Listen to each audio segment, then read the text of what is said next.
ओम नमः शिवाय. हर हर महादेव. अध्याय 3. मित्रसह राजांची कथा व श्री गोकर्ण महाबळेश्वर महात्म्य. श्री गणेशाय नमः. शिवजी, तुमचा जय जयकार असो. तुम्ही मांगल्याचे धाम आहात. स्वभक्तांच्या हृदयाला संतोष देणारे आहात. सृष्टीरूपी फलधारी वृक्ष आहात आणि नाम व अनाम यांच्या पलीकडचे आहात. तुम्ही लक्ष्मीपती विष्णू यांच्या भगिनींच्या अर्थात देवी पार्वतींच्या मनाला आनंद देणारे आहात. तुम्ही षडाननांचे पिताजी आहात. रतिपती मदनांचे दहन करणारे आहात. तुम्ही ब्रह्मानंद आहात. तुमच्या भाळी तिसरा नेत्र आहे. तुम्ही संसार भयाचे निरसन करता. तुम्हीच त्रिपुरासुराचा अंत केलात. शिवजी, तुम्ही सद्योजात, वामदेव, अघोर, तत्पुरुष, ईशान, ईश्वर अशा अनेक नावांनी ओळखले जाता. तुम्ही अर्धनर व अर्धनारी या स्वरूपात संपूर्ण सृष्टीत अधिष्ठित आहात. गिरिजा म्हणजेच पार्वती, त्यांचे मन तुमच्यासाठी रमते. तुम्ही कैलासनाथ असून मस्तकी गंगा धारण करता व सर्परूपी भूषणे घालता. तुम्ही सर्वव्यापक आहात. मनाला मोहित करून त्याला आंधळे करणाऱ्या मदनांचे म्हणजेच कामदेवांचे दमन करणारे आहात. तुम्ही सर्वांच्या पलीकडचे आहात. निरंजन म्हणजे मलरहित आहात. तुम्ही सत्व, रज व तम या त्रिगुणांच्या पलीकडचे आहात. तुम्ही दुधाच्या फेसाप्रमाणे अत्यंत धवल वर्णाचे आहात. तुम्ही जगाला जीवन देणारे आहात. तुम्ही माझ्यावर कृपा करून दुसऱ्या अध्यायात शिवरात्रीचा महिमा वर्णन करून घेतलात. पण यापुढील कथेची रचना मी कशी करू? म्हणून हे पंचवदना, हे पंचमुकुट धारण करणाऱ्या शिवप्रभो, तुम्हीच मला प्रेरणा देऊन ही कथा माझ्याकडून वदवून घ्या. मित्रसह झाले कल्माशपात. नैमिषारण्यात महामनी सूत शौनदिकांना अत्यंत अद्भुत अशा शिवलीला वर्णन करून सांगत होते. त्यातील पुढील कथाभाग असा आहे. इक्ष्वाकू वंशात मित्रसह नावाचे भूपती होऊन गेले. ते अत्यंत तेजस्वी होते. त्यांना वेदांचे व शास्त्रांचे चांगले ज्ञान होते. ऐश्वर्य आणि पराक्रम यामुळे ते भूलोकीचे दुसरे इंद्रच होते. त्यांनी आपल्या विशाल सेनारूपी वस्त्राने जणू समस्त पृथ्वीलाच आवरण घातले होते. ते प्रताप सूर्य होते. त्यांच्यापुढे शत्रुरूपी नक्षत्रे पार मावळून गेली होती. एके दिवशी मित्रसह मोठे सैन्य घेऊन शिकारीला गेले. घोर अरण्यात प्रवेश करताच त्यांच्या सैन्याच्या गोंधळामुळे तेथील श्वापदे घाबरून सैरावैरा पळू लागली. वाघ, लांडगे, अस्वले, सिंह, हरणे, हरिणी, वनगाई, वानरे, ससे, कोल्हे असे कितीतरी पशु कोलाहल करत धावू लागले. चातक, बदके, मोर, कस्तुरी मृग, रानमांजरे, बोके, मुंगूस, राजहंस, चक्रवाक असे अनेक वन्यजीव प्राणभयाने इतस्ततः पळू लागले. त्यावेळी त्या महाराजांनी असंख्य प्राणी मारले. त्या मृगयेत त्यांच्याकडून एक महाभयंकर राक्षसही मारला गेला. तो गतप्राण होऊन पडला हे त्या राक्षसाच्या भावाने दुरूनच पाहिले होते. त्याने त्या क्षणी मी माझ्या भावाच्या मृत्यूचा सूड घेईन, या राजांना कपटाने धडा शिकवीन अशी घोर प्रतिज्ञा केली. मृगयेहून मित्रसह राजा आपल्या नगरात परतले. त्यानंतर काही दिवस सरले. बंधूच्या मृत्यूने शोकाकुल झालेल्या त्या राक्षसाने आपली प्रतिज्ञा पूर्ण करण्यासाठी मायेने मानवी रूप घेतले. मग आचार्याला शोभतील असे मलिन वस्त्रे परिधान करून आणि खांद्यावर पळी, झारे असे साहित्य घेऊन तो राजधानीत आला. त्याने राजांची भेट घेतली व म्हणाला, महाराज, मी निष्णात स्वयंपाकी आहे. माझ्या पाककलेची देव, मानव आदी सर्वच प्रशंसा करतात. सध्या काही काम मिळावे म्हणून मी इथे आलो आहे. मला तुमच्या सेवेची संधी द्या. त्याच्या बोलण्यावर विश्वास ठेवून त्यांनी त्याला आपल्या स्वयंपाकगृहात आचारी म्हणून सेवेत घेतले. त्यानेही उत्तमोत्तम पदार्थ बनवून त्यांचा विश्वास संपादन केला. काही दिवसांनी त्या भूपतींनी पितृश्राद्धासाठी कुलगुरू वसिष्ठांना आपल्या घरी आमंत्रित केले. त्यानुसार ते विधिपुत्र भोजनासाठी राजगृही आले. आचारी झालेला तो राक्षस मित्रसहांना धडा शिकवण्यासाठी योग्य संधीचीच वाट पाहत होता. त्याने आपला डाव साधला. त्याने गुप्तपणे नरमांस शिजवले आणि ते भाज्यांमध्ये मिसळून ऋषींना वाढले. सर्व ऋषींमध्ये वरिष्ठ असलेले वसिष्ठ त्रिकाल ज्ञानी होते. त्यांनी भाज्यांमधून नरमांस वाढलेले आहे हे क्षणार्धात ओळखले. हे राजे इतके ज्ञानी असूनही यांच्याकडील आचारी राक्षस आहे हे यांना कसे ओळखता आले नाही याचे त्यांना खूप वैषम्य वाटले.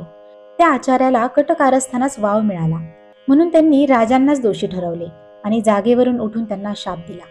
म्हणाले, राजा, मी ब्राह्मण आहे हे माहीत असूनही तुम्ही मला नरमांस कसे वाढलेत? या पापकर्मामुळे तुम्ही राक्षस होऊन अरण्यात संचार कराल. तिथे तुम्हाला काहीही खायला मिळणार नाही. ते शापवचन ऐकून मित्रसह संभ्रमात पडले.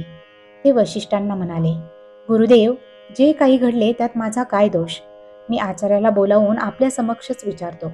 त्यांनी त्याला बोलावण्यासाठी आपल्या सेवकांना धाडले, पण त्याआधीच तो आचारी झालेला राक्षस गुप्त रूपाने वनात पळून गेला होता. तेव्हा हे त्याचेच कारस्थान आहे हे त्यांनी ओळखले. पण त्याच्या दुष्कृत्यासाठी जबाबदार धरून वशिष्ठांनी अकारण संतापाने आपल्याला शाप दिला, म्हणून तेही रागावले. त्यांना प्रतिशाप देण्यासाठी त्यांनी हातात जल घेतले. ते पाहून त्यांच्या पट्टरांनी मदयंती पुढे आल्या. त्या पुण्यवान, पतिव्रता, सुंदर, सुज्ञ व ज्ञानी होत्या.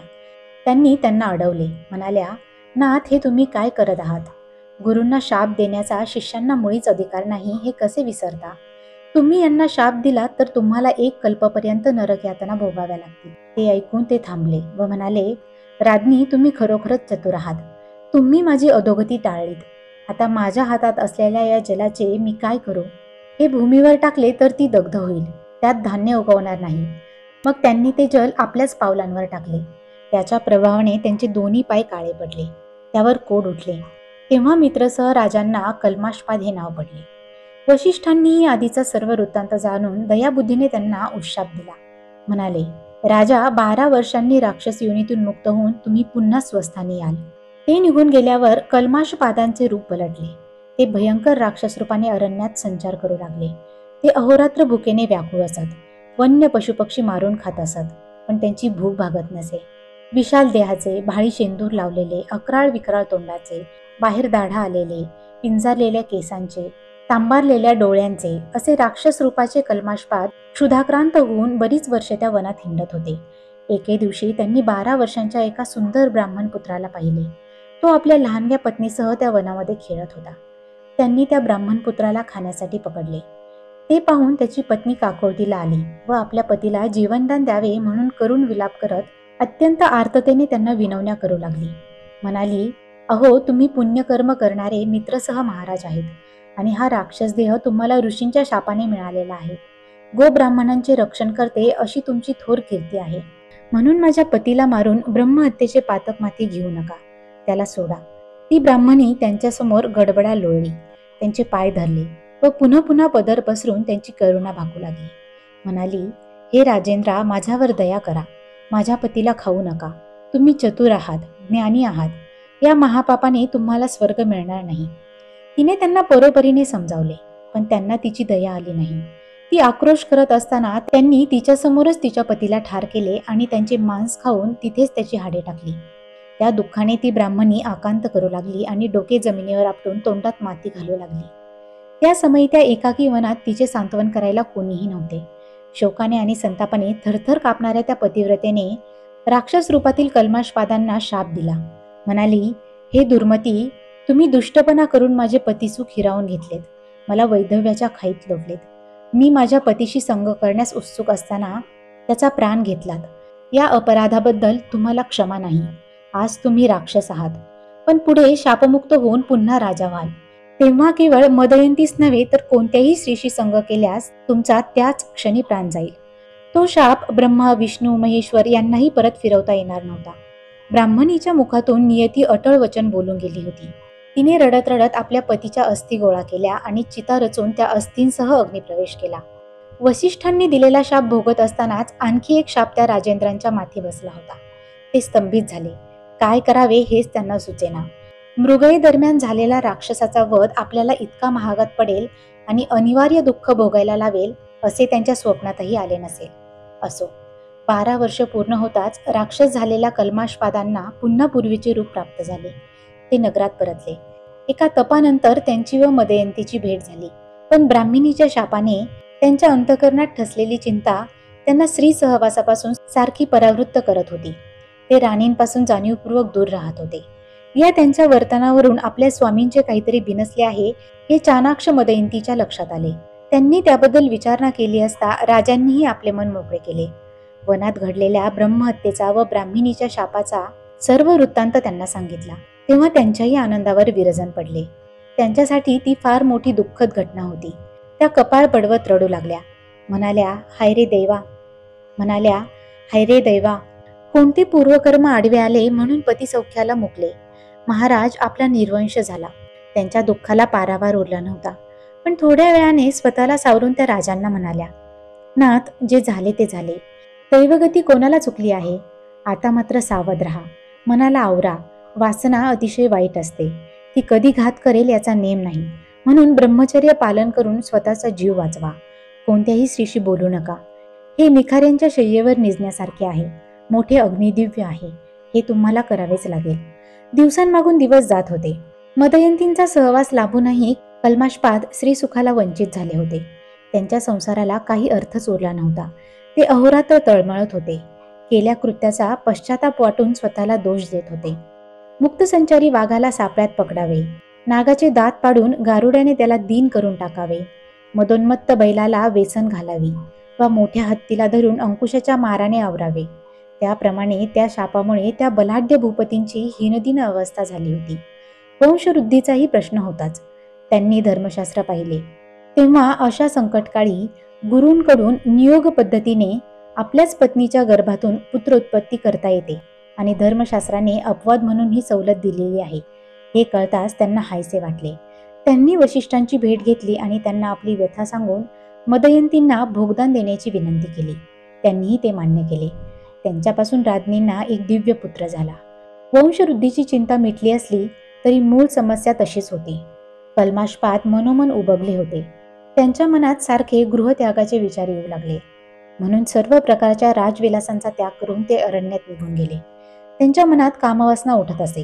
त्यावेळी ते विवेकरूपी अंकुशाने त्या कामनारूपी हत्तीला प्रयत्नपूर्वक आवरायचे, स्वतःला समजवायचे. म्हणायचे, ज्या योगे आपल्याला मृत्यू येऊन आपल्या पत्नी विधवा होतील ते कृत्य आपण कधीच करायचे नाही. आपली कर्मगतीच गहन आहे, त्याला कोण काय करणार. त्यामुळे प्रारब्धात जे भयंकर भोग लिहिलेले आहेत ते भोगल्याशिवाय आपली सुटका नाही. इथे देवाला दोष देण्यातही काही अर्थ नाही. अशा प्रकारे कल्माशपाद अत्यंत उदास होऊन रानावनात हिंडत असताना एक भयंकर पिशाच आपल्या पाठीशी सतत उभे आहे हे त्यांच्या लक्षात आले. त्यांच्याकडून पूर्वी ब्राह्मण दाम्पत्य मारले गेले होते. ती ब्रह्महत्याच पिशाच रूपाने त्यांच्या मागे लागली होती. ते कुठेही गेले, जागे असले, झोपलेले असले तरी ते पिशाच त्यांचा पिछा सोडत नव्हते. आपल्या भयंकर दाढांचा करकरा आवाज करत ते त्यांना भेडसावत असे. त्या ब्रह्महत्यारूपी पिशाच्यापासून सुटका व्हावी म्हणून त्यांनी अनेक व्रते केली, खूप दानधर्म केला, पण उपयोग झाला नाही. अशा प्रकारे वनात हिंडता हिंडता एके दिवशी कल्माशपाद मिथिला नगरीजवळ आले. तिच्या परिसरात अनेक प्रकारचे वृक्ष होते. फळांनी बहरलेली फळझाडे आणि फुलांनी डवरलेली फुलझाडे होती. त्या वनश्रीचे ते वैभव पाहून त्यांना आल्हाद वाटला. त्यांचा थकवा कुठल्या कुठे गेला. त्यांना खूप बरे वाटले. पण तिथेही ती ब्रह्महत्या त्यांच्या मागे उभीच होती. तिचे अस्तित्व त्यांच्या मनाला पोखरून टाकत होते. तेवढ्यात त्या ठिकाणी महान तपस्वी गौतम ऋषींचे शिष्यांसह आगमन झाले. त्यांच्या येण्याने त्या भूपतींचा जणू भाग्योदयच झाला. गरीबाला गुप्त द्रव्य ठेवा सापडावा, भुकेने व्याकुळलेल्या मनुष्याला दुधाचा समुद्र दिसावा, मरणोन्मुख माणसाला अमृत मिळावे किंवा चिंताग्रस्ताला चिंतामणी सापडावा, तसे झाले. गौतमांना पाहून त्यांना आपल्या सर्व चिंतांचा विसर पडला. त्यांनी पुढे जाऊन त्यांना लोटांगण घातले आणि विनम्रतेने हात जोडले. त्यावेळी त्यांचे हृदय भरून आले होते. ते प्रेमपूर्वक त्यांची स्तुती करू लागले. म्हणाले, मुनीश्वर, आज तुमची भेट झाली आणि मी धन्य झालो. संतांचे सहज दर्शन झाले तरी सर्व पापांची निष्कृती होते आणि त्यांची कृपादृष्टी पडली तर एखादा गरीबही देवराजांसारखे महान ऐश्वर्य भोगतो. अधिक काय सांगू, आपल्यासारख्या महात्म्यांचा माझ्यावर दयालोभ राहो हीच विनंती आहे. त्या समयी कल्माशपादांना भेटून गौतमांनाही आनंद झाला. त्यांनी त्यांचे क्षेमकुशल विचारले. म्हणाले, राजा, तुमचे राज्य कसे चालले आहे? तुमची प्रजा सुखात आहे ना?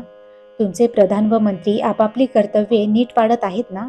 ब्राह्मण, क्षत्रिय, वैश्य, शूद्र असे चारही वर्णांचे लोक स्वधर्माने वागत आहेत ना? तुमच्या पत्नी, पुत्र, सेवक व पशु हे सर्व सुखरूप आहेत ना? ते म्हणाले, मुनिराज, तुमच्या कृपेने सर्व कुशल मंगल आहे. तुम्ही फार दुरून आलेले दिसत आहात. तरीही तुमची आनंदमय मूर्ती पाहून माझ्या मनाला एक नवीन उभारी आली आहे आणि तुमच्या दर्शनाने माझे ब्रह्महत्याचे पातक दूर होईल असा मला विश्वास वाटत आहे. ते ऐकून गौतम ऋषींना मोठे नवल वाटले. त्यांनी त्यांचे सांत्वन केले. तेव्हा त्यांनीही आपले दुस्तर पूर्वकर्म त्यांना कथन केले. गौतम म्हणाले, राजा, मी गोकर्ण क्षेत्रातून आलो आहे. ते शिवस्थान अत्यंत पवित्र असून त्याचे महात्म्य कोणालाही वर्णन करता येत नाही. हे क्षेत्र म्हणजे पृथ्वीवरील दुसरे कैलासच आहे. तिथे भगवान शंकर ओंकार रूपाने भवानींसह विराजमान आहेत. देव, दानव आणि किन्नर त्या अर्धमात्रा रूप पीठाची नित्य भक्तिभावाने सेवा करतात. तेथील शिवदर्शन ब्रह्मादिकांनाही दुर्लभ आहे. श्री विष्णू लक्ष्मींसह तिथे तपश्चर्या करतात. भक्तवत्सल सांब सदाशिव मृडानींसह म्हणजे पार्वतींसह तिथे नित्य अधिष्ठित आहेत. त्यांच्याबद्दल अधिक काय सांगावे, ते मूर्तिमंत कैवल्य आहेत. कोटी सूर्यांच्या एकत्रित प्रभेसारखे महातेजस्वी आहेत. तेथील शोभा काय वर्णन करावी. देवराज इंद्र व ब्रह्मदेवांचे सनकादिक पुत्र अहोरात्र तिथेच वास करतात. देव वृक्ष पाषाणांची रूपे घेऊन तिथे राहतात. परमज्ञानी व्यास महर्षी तिथे अनुष्ठान करतात. वशिष्ठ, भृगू व परशुराम यांनाही तिथेच राहायला आवडते. तिथे शिवदर्शनासाठी नेहमीच गर्दी असते. नारद व तुंबरू तिथे शिवलीलांचे गायन करतात. तिथे असलेले देवांचे समुदाय शिव शिव हर हर शिव हर शंकर अशा प्रकारे अत्यंत आनंदाने शिवनामांचा अखंड गजर करतात. ऋषी देवघोष करतात.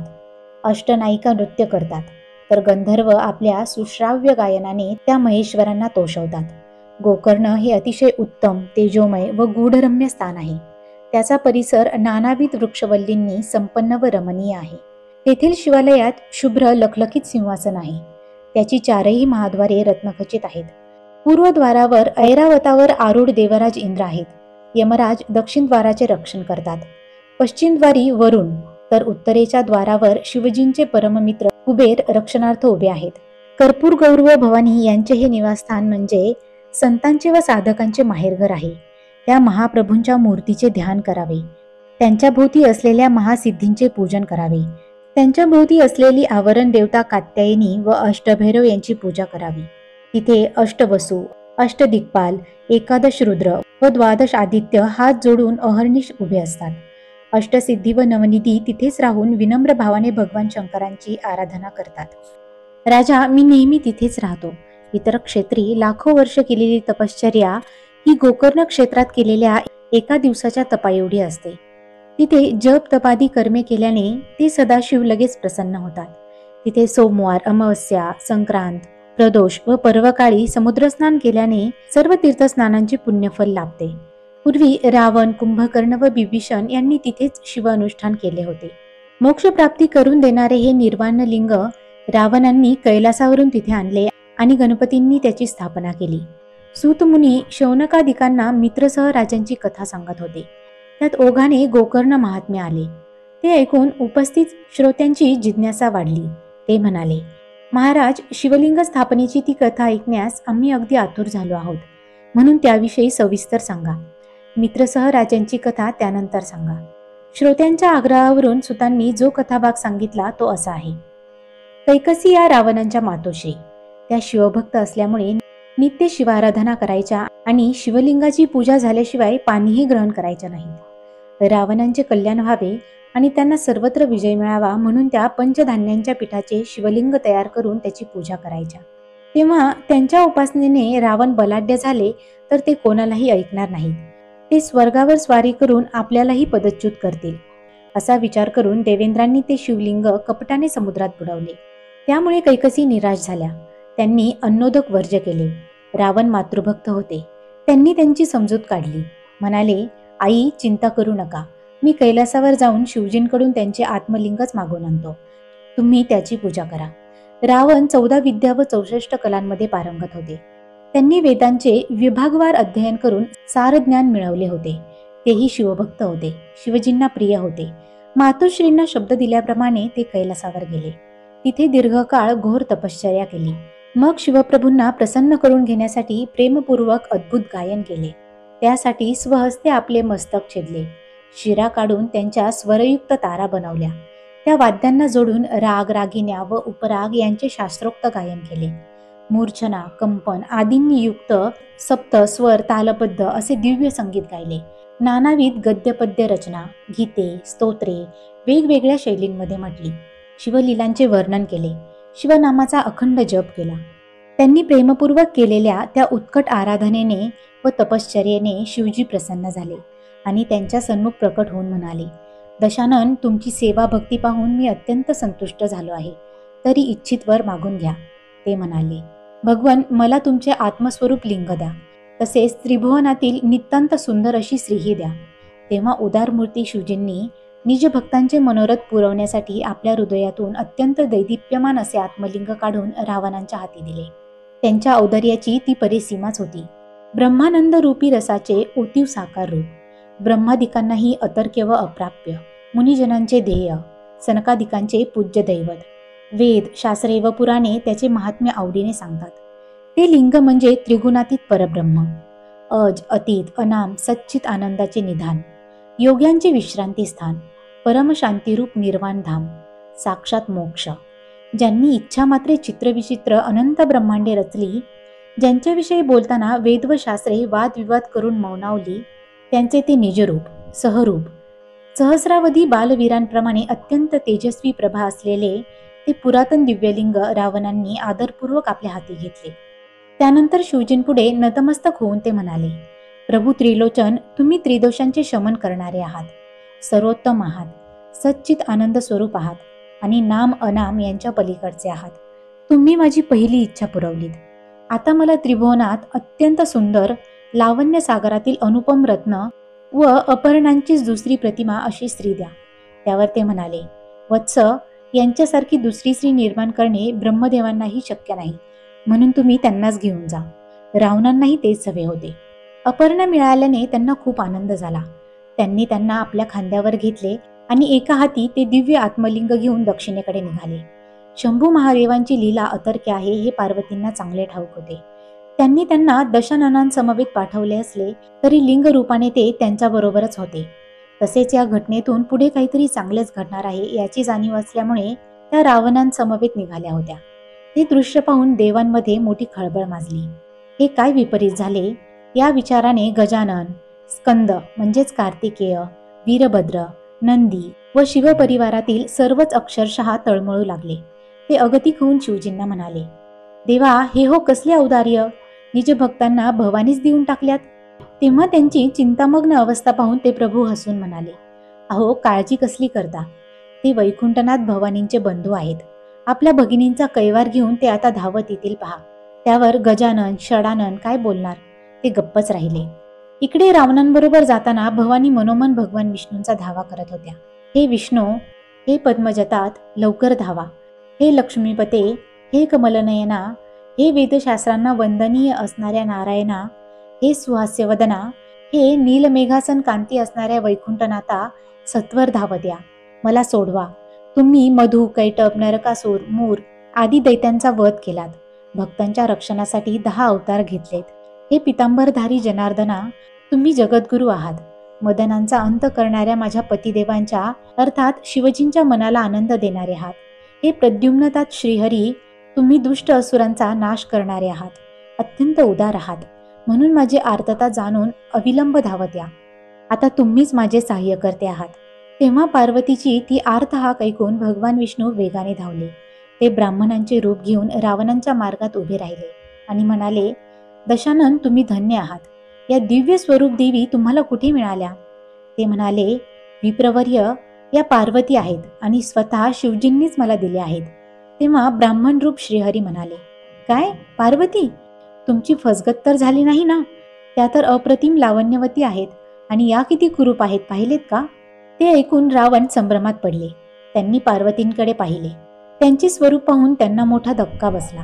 आपण अद्वितीय सौंदर्यवती अपर्णांना नेत नसून एका दंतहीन, गाल बसलेल्या, भुवयांना आठ्या पडलेल्या, अत्यंत अमंगळ अशा म्हातारीचा भार वाहत आहोत हे लक्षात येताच त्यांनी तिला पटकन खाली उतरवले आणि तरातरा चालत शिवजींकडे निघाले.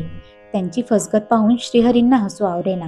त्यांनी देवी पार्वतींची त्याच ठिकाणी, त्याच स्वरूपात शक्तीपीठ भद्रकाली म्हणून स्थापना केली आणि ते वैकुंठात परतले. रावण शिवजींकडे गेले आणि म्हणाले, देवा, मी तुमच्याकडे काय मागितले आणि तुम्ही मला काय दिलेत? माझी अशी फसवणूक का केलीत? अपर्णा देतो असे सांगून एक अमंगळ वृद्धा दिलीत. तुम्हाला काय म्हणावे? ते ऐकून त्यांना हसू आले. ते म्हणाले, अहो, अपर्णा मोठ्या मायावी आहेत. त्यांच्या कर्तृत्वाचा भल्या भल्यांना थांग लागला नाही. त्या तुम्हाला कशा सांभाळता येतील? त्या अनंत ब्रह्मांडांचे साम्राज्य उभे करून दाखवतील आणि क्षणार्धात नाहीसे करतील. आता मी काय सांगतो ऐका. अपर्णांसारखी सुंदर स्त्री एक विष्णूच निर्माण करू शकतात. त्यांनी आपल्या अंगावरील मळापासून स्वहस्ते तशा त्रिभुवन सुंदर नारी निर्माण केल्या असून त्यांनी मयासुरांची कन्या म्हणून जन्म घेतला आहे. त्यांचे नाव मंदोदरी. त्यांच्यासारखी लावण्यवती पृथ्वी तलावर शोधूनही सापडणार नाही. त्यांच्या अंग सुवासाने मुग्ध होऊन सर्पही त्यांच्याकडे धावत येतात. त्या अत्यंत सुलक्षणी आहेत. त्या तुमच्या पट्टराणी होतील. त्या पतिव्रता म्हणजे पातिव्रत्य धर्माचे निष्ठेने पालन करणाऱ्या असतील. मयासूर त्यांचे विधिवत कन्यादान करतील. त्यावेळी ते 7 कोटी मंत्रांचे गूढ सामर्थ्य असलेली एक महासंहारक शक्ती तुम्हाला अंधन म्हणून देतील. त्या शक्तीचा प्रयोग तुम्ही निर्वाणीच्या युद्धप्रसंगी महाबलाढ्य शत्रूवर करावा. ते ऐकून रावणांचे समाधान झाले. शिवलिंग घेऊन ते मार्गक्रमण करू लागले. इकडे देवांनी गणपतीची भेट घेतली व त्यांची स्तुती करून म्हणाले, देवा एकदंता, तुम्ही सर्व अरिष्टांचे निर्मूलन करणारे आहात. तुमच्या पिताजींचे आत्मस्वरूप दिव्यलिंग एका असुराच्या हाती लागणे हा आम्हा सर्वांच्या दृष्टीने घोर चिंतेचा विषय आहे, हे तुम्ही जाणता. ते लिंग तुम्ही सोडवून आणा. त्याची अक्षय स्थापना करा. ती विनंती मान्य करून गणपती त्वरेने कामगिरीवर निघाले. ते गुराख्याचे रूप घेऊन रावणांच्या मार्गात गायी राखू लागले.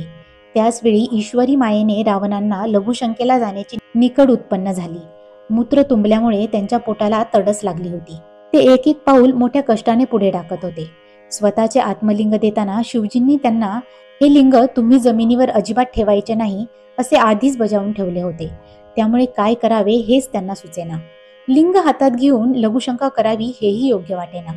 शेवटी निरुपाय होऊन त्यांनी आजूबाजूला कोणी दिसते का पाहिले. जवळच सिद्धी बुद्धिप्रदायक गजानन बालविप्रवेशाने गुरे राखत होते. त्यांना पाहून रावणांना हायसे वाटले. त्यांनी हाका मारून गुरे राखणाऱ्या त्या बालविप्रांना जवळ बोलावले व म्हणाले, बाळ, मला लघुशंकेला जायचे आहे.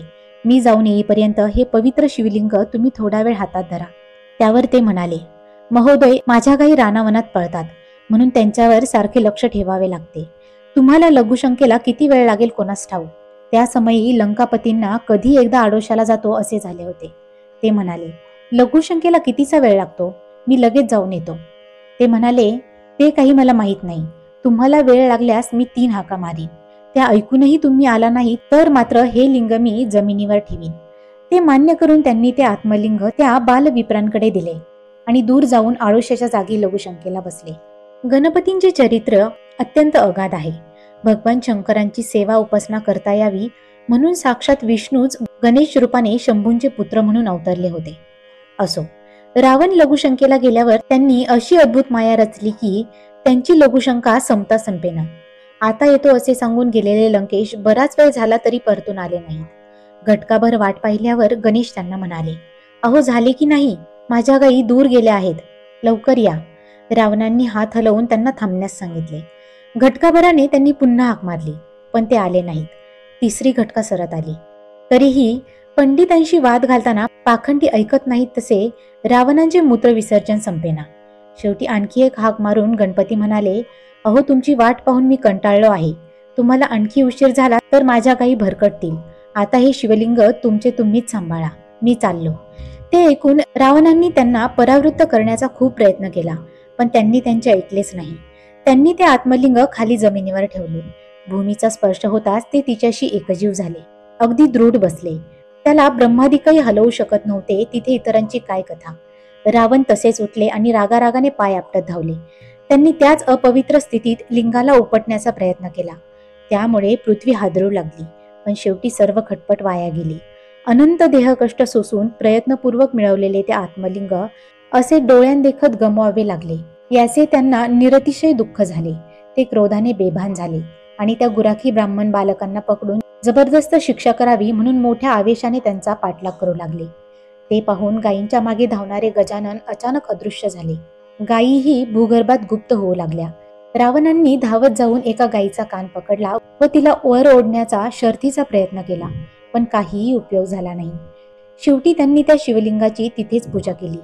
ते लिंग महाबल या नावाने प्रख्यात झाले.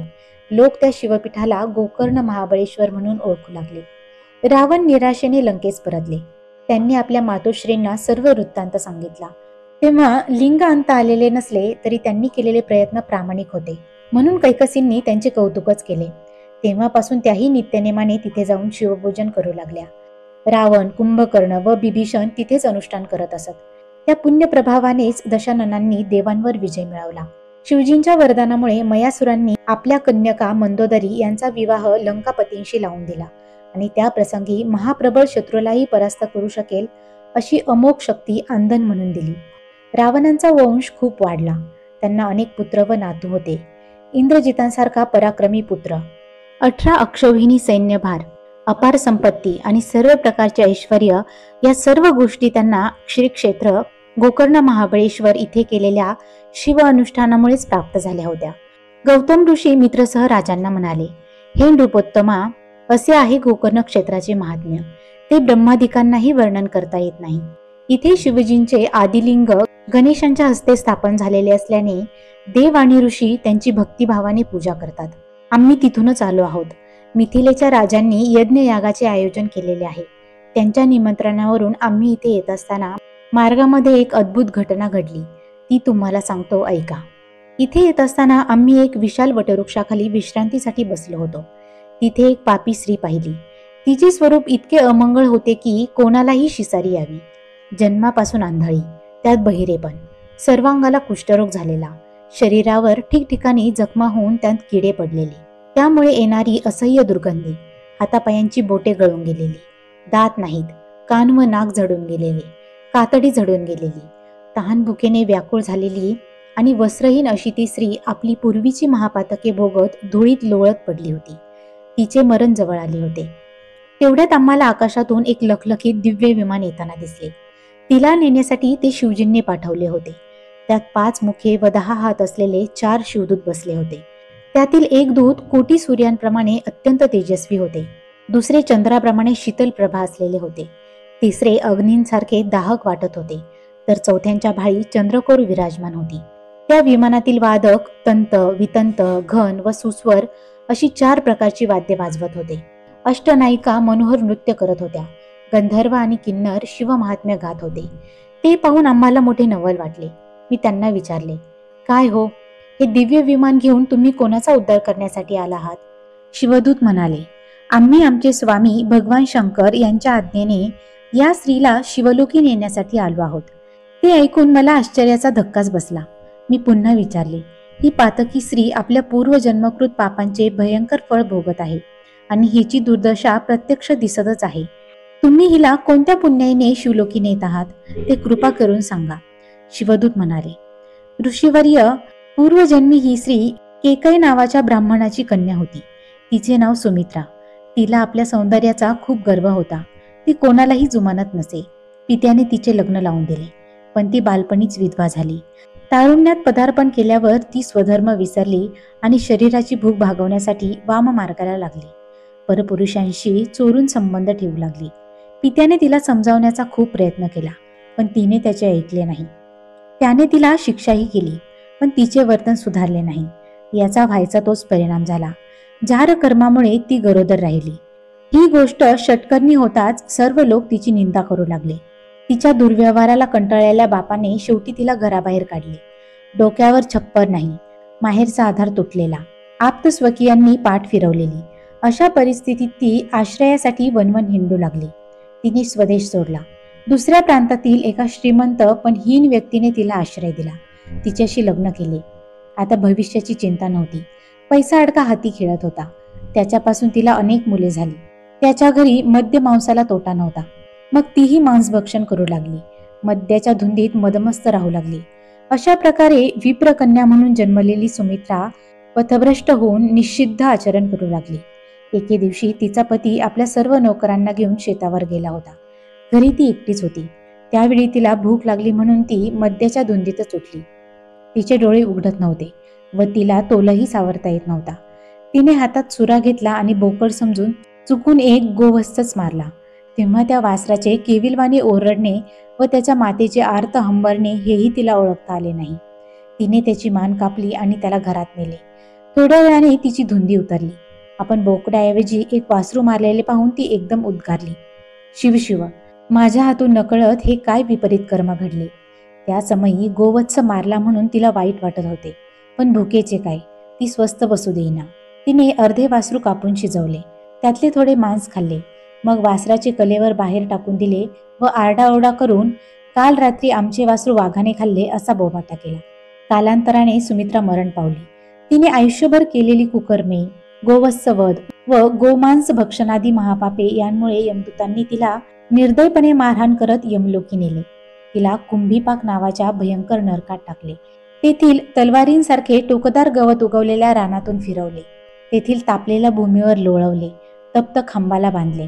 अशा प्रकारे तिला अनंत यातना देऊन झाल्यावर यमराजांनी चित्रगुप्तांना विचारले, हिच्या गाठीशी काही पुण्य आहे की नाही. ते म्हणाले, गायीचे वासरू मारल्यावर हिने शिवशिव असे म्हणून क्षणभर पश्चाताप केला होता. त्या समयी हिने घेतलेले शिवनाम एवढेच हिचे पुण्य आहे. मग तिने एकदाच घेतलेल्या त्या शिवनामाच्या पुण्याईने यमराजांनी तिला अन्य योनीत न घालता पुन्हा मनुष्य योनीतच स्त्री म्हणून जन्माला घातले. पण मनुष्य जन्म मिळाला तरी गर्भात असल्यापासूनच ती आंधळी होती, कुलक्षणी होती. ती मलमूत्रात लोळायची, लोकांनी टाकलेले व कुत्र्याने उष्टावलेले अन्न खायची.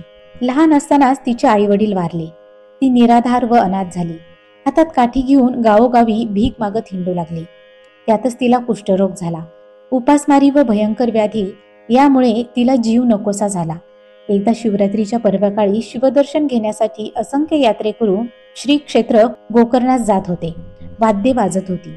शिवभक्त शिवनामाचा गजर करत होते. त्यांच्या मागे ही सुद्धा हळूहळू जाऊ लागली. तिथे गेल्यावर भद्रकालींच्या देवळाजवळ बसली आणि हात पसरून, मी पापिनी आहे, माझ्यावर दया करा, मला भूक लागली आहे, काही खायला द्या, असे म्हणून लोकांकडे भीक मागू लागली. तिच्या हाका ऐकून लोकांना तिची दया येत होती. पण तिला झालेला कुष्ठरोग व त्यामुळे तिच्या अंगाला येणारी असह्य दुर्गंधी यामुळे कोणीही तिच्यापाशी फिरकले नाही. प्रदक्षिणा करणाऱ्या एका भक्ताने मात्र तिच्या हातावर बेलाचे पान ठेवले.